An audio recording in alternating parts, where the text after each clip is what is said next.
Mga katits, itong marking na ito mga katits, ito ang nakuhanan ng mga katits, no? Itong duha ka zero, atong gisita pang compass diya mga katits, insakto gid nga 0 degrees north og 0 degrees south. Kining usa mga katits, layo kini siya mga katits. Ang iya confirmation na ni mga katits ay segment.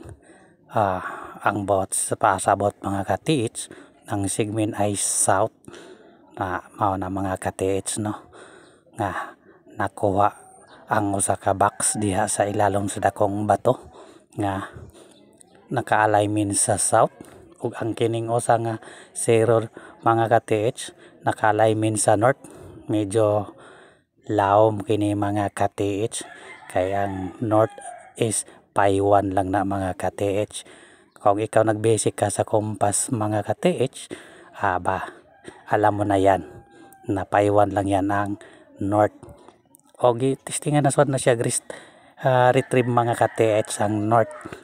Kutob lang sila sa chamber, 5 katubo ang nainkwentro sa ilalom mga katits, pero dire sa south nga 180 degrees sa compass, syempre pi 11.5 equals, alam mo na yan mga katits, 15.6. ingon ana ang mga hapon maglubong mga katits, dili insakto ang paglubong kundi naagi na siya puwin mga katits. Na-retrieve din na siya mga katits mga 1972 mga katits. Atong gika-istorya dia ang living witness, ang tawag na to nga usa ka witness sa pagkuha sa 12 ka tawo mga katits nga nag undahol sa pagkarga sa kahon mga katits. Mao na nga kaniya discovery na ni mga katits, no, documentary na ni siya nga nasaksis na gid ang maong marking mga katits.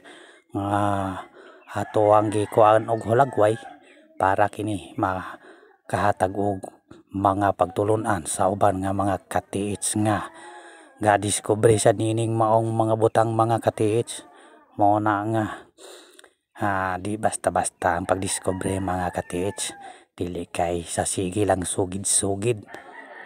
Ipakita nato sa aktual mga katits kung tinuod bagyod ka nga gabisik og compass mga katits, kay kini success na kini mga katits. 1972 nga retrieval mga katits diya mismo sa ilalom sa dakong bato mga katits nga banggaan na yung duha ka bato. Kita mo na mga katits diha sa atubang sa tao, diha nakuha ang usa ka kahon sa ilalom sa tubig mga katits. Okay, daghang salamat mga katits. Thank you sa inyong pagsunod sa akong mga post sa akong Repo to Treasure Hunter vlog sa akong YouTube channel.